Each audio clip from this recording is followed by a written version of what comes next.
रात के लगभग 12:30 बजे थे। उसी सड़क पर रमेश अपनी बाइक धीरे धीरे चला रहा था। रमेश शहर में एक प्राइवेट कंपनी में काम करता था और आज उसे किसी वजह से गांव लौटने में देर हो गई थी। मोबाइल की बैटरी भी 5% पर झपक रही थी और नेटवर्क कब का गायब हो चुका था। हवा अचानक ठंडी हो गई। पेड़ों की डालियां हवा में ऐसे हिल रही थीं जैसे कोई अंधेरे में खड़ा होकर हाथ हिला रहा हो। रमेश ने गले में पड़ा गमछा कसकर बांधा और मन ही मन बड़बड़ाया, बस आधा घंटा और फिर घर पहुंच जाऊंगा। तभी भूख से पेट में तेज ऐंठन हुई। पूरा दिन कुछ खास खाया नहीं था। रमेश की नजर अचानक सड़क के मोड़ पर गई। वहां अंधेरे के बीच एक पीली रोशनी टिमटिमा रही थी। यहां कौन हो सकता है? उसने बाइक धीमी कर दी। जैसे जैसे वह पास आया उसे साफ दिखाई देने लगा। एक पुराना ढाबा, टीन की छत, मिट्टी की दीवारें, सामने लकड़ी की बेंचें और एक जर्जर सा बोर्ड जिस पर लिखा था मां काली भोजनालय। रमेश हैरान रह गया। मैं इस रास्ते से तो बचपन से आ जा रहा हूं, लेकिन ये ढाबा पहले तो कभी नहीं देखा। ढाबे के अंदर से हल्की पीली रोशनी आ रही थी, लेकिन आसपास कोई आवाज नहीं। न कुत्ते, न झिंगुर, न हवा, सिर्फ सन्नाटा। रमेश ने बाइक रोकी। मन में अजीब सी घबराहट हुई, लेकिन भूख और थकान ने डर को दबा दिया। वह ढाबे के अंदर गया। ढाबे के अंदर का दृश्य अंदर कदम रखते ही एक अजीब सी ठंडक ने रमेश को घेर लिया। दीवारों पर पुराने कैलेंडर जिनकी तारीखें फटी हुई थीं, कोने में जलता एक लालटेन जिसकी लौ बिना हवा के भी कांप रही थी। ढाबे में सिर्फ 3 लोग बैठे थे, तीनों चुप, इतने चुप कि जैसे जिंदा ही ना हो। उनके चेहरे पीले थे, आंखें गहरी और खाली। रमेश ने गला साफ किया, भैया कुछ खाने को मिलेगा? काउंटर के पीछे खड़ा आदमी धीरे धीरे पलटा। उसका चेहरा देख रमेश के दिल की धड़कन तेज हो गई। आंखें जरूरत से ज्यादा बड़ी, होंठ सूखे और आवाज बहुत भारी। हाँ, मिलेगा। उस आदमी ने मुस्कुराने की कोशिश की, लेकिन वो मुस्कान सही नहीं थी। क्या खाओगे? जो जल्दी बन जाए, दाल चावल। आदमी ने सिर हिलाया। बैठो। रमेश बेंच पर बैठ गया। तभी उसकी नजर सामने बैठे एक बुजुर्ग पर पड़ी। बुजुर्ग उसे लगातार घूर रहा था, बिना पलक झपकाए। रमेश ने असहज होकर पूछा, क्या हुआ बाबा? बुजुर्ग ने बहुत धीमी आवाज में कहा, तू यहां रुक गया? हाँ, भूख लगी थी। बुजुर्ग की आंखों में डर उभर आया। गलत किया बेटा। इतना कहकर उसने मुंह दूसरी तरफ मोड़ लिया। रमेश को पसीना आ गया। अजीब बातें, रसोई से बर्तनों की आवाज आ रही थी, लेकिन कदमों की नहीं, जैसे खाना अपने आप बन रहा हो। रमेश ने मोबाइल निकाला। No signal, battery 2%। तभी ढाबे वाला थाली लेकर आया। दाल चावल दिखने में बिल्कुल ताजा थे, भाप उठ रही थी। लो, खा लो। रमेश ने पहला कौर लिया। स्वाद अजीब था, न खराब न अच्छा, बस खाली, जैसे उसमें कोई जान ही ना हो। तभी अचानक ढाबे की लाइट झपकने लगी।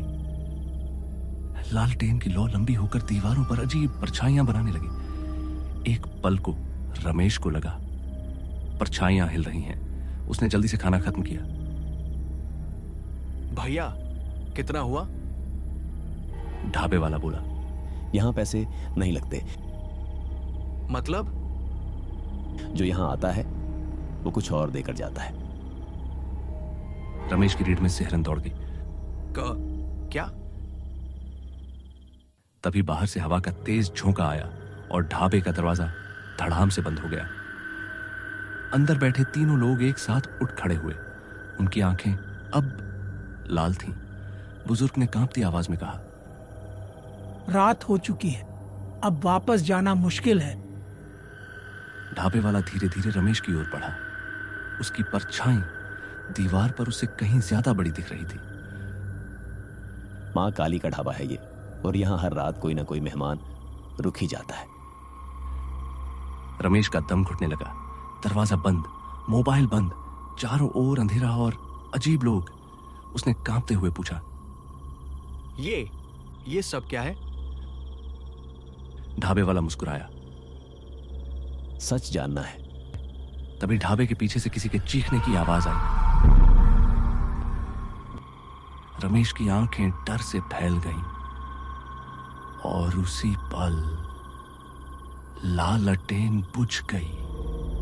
पूरा ढाबा अंधेरे में डूब गया। ऐसा अंधेरा जिसमें आंखें खुली होने के बाद भी कुछ दिखाई न दे। रमेश की सांसें तेज हो गईं, दिल जोर जोर से धड़कने लगा। कौन है? उसकी आवाज कांप रही थी। कोई जवाब नहीं, बस सांसों की आवाजें, ऐसी सांसें जो इंसानी नहीं लगती थीं। अचानक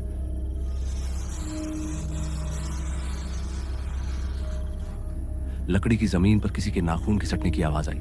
रमेश ने पीछे हटने की कोशिश की, लेकिन उसका पैर किसी चीज से टकरा गया।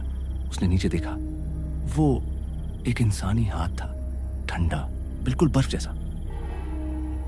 अरे नहीं, ये क्या है? रमेश चीख पड़ा। उसी पल लालटेन फिर से जल उठी। रमेश ने जैसे ही रोशनी में देखा, उसके पैरों तले जमीन खिसक गई। ढाबे में बैठे वो तीनों लोग खड़े तो थे, लेकिन उनके पैर उल्टे थे, एड़ियां आगे, उंगलियां पीछे। उनकी गर्दनें अजीब तरीके से टेढ़ी थीं और आंखें अब पूरी तरह काली। कोई पुतली नहीं, कोई सफेदी नहीं। ढाबे वाला अब काउंटर के पीछे नहीं था, वह रमेश के ठीक सामने खड़ा था, बहुत पास, इतना पास कि रमेश उसकी सांसों की बदबू महसूस कर सकता था, सड़ी हुई मिट्टी जैसी। भागना मत, अब बहुत देर हो चुकी है। रमेश ने कांपते हुए पूछा, तुम लोग कौन हो? ढाबे वाला मुस्कुराया। इस बार उसके दांत नुकीले थे। हम तो बस भूखे हैं। तभी लोग रेंगते हुए आगे आए। उसकी आवाज में अब इंसानियत नहीं थी। हर अमावस की रात ये ढाबा खुलता है। रमेश की आंखें फैल गईं। अमावस? हाँ, और जो भी रास्ता भटक कर आता है वो वापस नहीं जाता। ढाबे वाला धीरे धीरे बोलने लगा, मानो किसी पुरानी कहानी को दोहरा रहा हो। आज से करीब 20 साल पहले यह जगह शमशान हुआ करती थी। यहां एक औरत रहती थी, नाम था काली। गांव वाले उसे डायन कहते थे। उसका कसूर सिर्फ इतना था कि वो जड़ी बूटियों से इलाज करती थी। लेकिन एक रात गांव के कुछ लोगों ने उसे इसी जगह जिंदा जला दिया। रमेश को याद आया, ढाबे के बाहर मिट्टी का रंग काला क्यों था? मरते वक्त उसने बद्दुआ दी, जो भी भूख लेकर इस रास्ते से गुजरेगा वो मेरी आग में जलेगा। उसके बाद हर अमावस को ये ढाबा खुद ब खुद खड़ा हो जाता है और हम सब वो हैं। तभी तीनों लोग एक साथ बोले, जो यहाँ खाने रुके थे। रमेश को अचानक पेट में तेज जलन महसूस हुई, ऐसी जलन जैसे अंदर आग लगी हो। उसने पेट पकड़ लिया। आह! ढाबे वाला हंसा। खाना खा लिया ना? ये खाना नहीं था, वो बांधन था। अब तो इस जगह से जुड़ चुका है। रमेश की आंखों के सामने धुंध छाने लगी। उसके कानों में अजीब आवाजें गूंजने लगीं। रुको, भूख लगी है, उसने सिर झटक कर कहा। ना, नहीं, मुझे घर जाना है। वो दरवाजे की ओर दौड़ा। दरवाजा अब दीवार बन चुका था, लकड़ी नहीं, पत्थर। यहां से कोई नहीं जाता जब तक मां काली इजाजत न दे। अचानक ढाबे के पीछे से घुंघरुओं की आवाज, छन छन छन। हवा भारी हो गई। लालटेन की लौ नीली पड़ने लगी। दीवारों से खून जैसा तरल टपकने लगा। रमेश कांपता हुआ पीछे हटा। नहीं। रसोई से एक परछाई निकली, धीरे, बहुत धीरे। वो औरत थी, बाल खुले हुए, चेहरा जला हुआ, आंखों से खून बहता हुआ। उसके पैर जमीन को छू नहीं रहे थे, वो हवा में तैर रही थी। भूख किसे लगी है? ढाबे वाला झुक गया, बाकी सब जमीन पर गिर पड़े। मां काली ये नया मेहमान है। औरत की जली हुई आंखें रमेश पर टिक गईं। रमेश का शरीर सुन्न हो गया। वो चाहकर भी हिल नहीं पा रहा था। मां काली उसके पास आई, बहुत पास, इतना पास कि उसकी जलन रमेश की त्वचा को जलाने लगी। तभी रमेश को याद आया उसकी मां ने जाते वक्त एक गमछा दी थी और बोली, ये हनुमान जी का गमछा है, उतारना मत। रमेश ने कांपते हाथों से गले का गमछा पकड़ा और पूरी ताकत से गमछा कस लिया। अचानक मां काली चीख उठी। ये क्या है? उसका हाथ जलने लगा। रमेश ने मौका देख पीछे छलांग लगाई। अभी भी समय है, अगर बाहर निकल गया तो अगली अमावस तक बच सकता है, लेकिन अगर रुका तो। उसने आगे नहीं कहा। ढाबा हिलने लगा, छत से मिट्टी गिरने लगी। रमेश पूरी ताकत से उस जगह की ओर दौड़ा जहां दरवाजा था। मां काली की चीखें आसमान फाड़ने लगीं। रुको। रमेश ने आंखें बंद कर दी और पूरी ताकत से दीवार पर धक्का मारा। दरवाजा खुला और रमेश जमीन पर गिर पड़ा। ठंडी हवा का झोंका लगा और उसने जब आंखें खोली तो वो एक सड़क पर था। सुबह की हल्की रोशनी फैल रही थी। ढाबा गायब था, सिर्फ एक जला हुआ चबूतरा। रमेश रोने लगा। वो बच गया था, लेकिन उसके पेट में अब भी हल्की जलन थी और उसकी हथेली पर एक काला निशान उभर आया था। कान में वही आवाज गूंजी, अगली अमावस, भूख फिर लगेगी। रमेश कांप उठा। क्या ये सब सपना था? उसने अपनी हथेली देखी। काला निशान अब और गहरा हो चुका था। ऐसा लग रहा था जैसे किसी ने जलते कोयले से कोई चिन्ह बना दिया हो, और पेट की जलन वो अभी भी थी। रमेश किसी तरह घर पहुंचा। मां ने देखते ही कहा, इतनी देर कहा था बेटा, फोन भी बंद था। रमेश बस चुप रहा। उसकी आंखों के नीचे काले घेरे थे, चेहरा पीला पड़ चुका था। मां ने अचानक उसकी हथेली पर देखा। ये क्या है? रमेश घबरा गया। कुछ नहीं मां, बस चोट है। लेकिन जैसे ही मां ने उस निशान को छुआ, वो झटके से पीछे हट गई। ये साधारण नहीं है। रमेश का दिल धड़क उठा। मां, तुम्हें कैसे पता? मां की आंखें डर से भर गईं। क्योंकि तेरे दादा ने भी ऐसा ही निशान देखा था। मां ने धीमी आवाज में बताया, तेरे दादा के समय में इस रास्ते पर एक औरत को जला दिया गया था।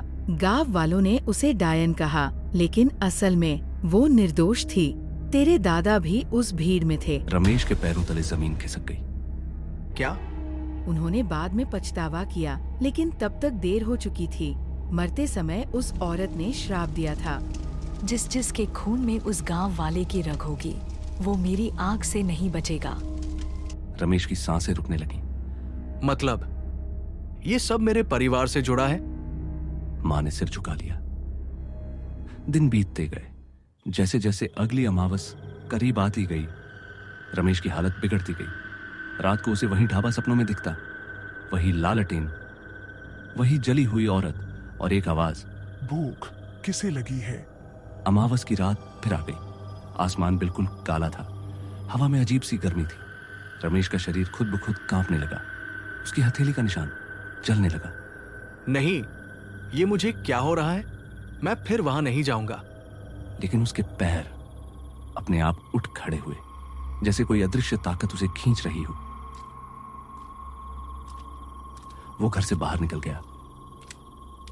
मां पीछे पीछे दौड़ी। रमेश, मत जा। लेकिन वो सुन नहीं पा रहा था।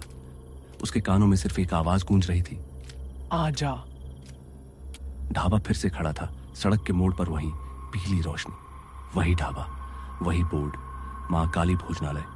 इस बार ढाबा पहले से बड़ा लग रहा था। अंदर कई लोग बैठे थे, सबके हाथों पर काला निशान। रमेश समझ गया, ये सब उसी श्राप के शिकार हैं। ढाबे वाला मुस्कुराया। आ गया वापस। रमेश ने हिम्मत जुटाई। आज मैं खाने नहीं आया, आज मैं ये खत्म करने आया हूं। ढाबे वाले की हंसी गूंज उठी। खत्म। जिसे आग ने जन्म दिया उसे इंसान कैसे खत्म करेगा? तभी पीछे से घुंघरुओं की आवाज आई। मां काली प्रकट हुई, पहले से ज्यादा भयावह।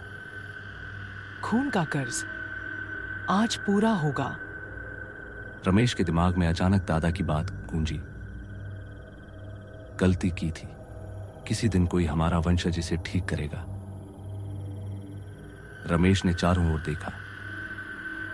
ढाबे के बीचों बीच वही पुराना चूल्हा था जिसमें आग जल रही थी। उसे समझ आया, श्राप आग से जुड़ा है।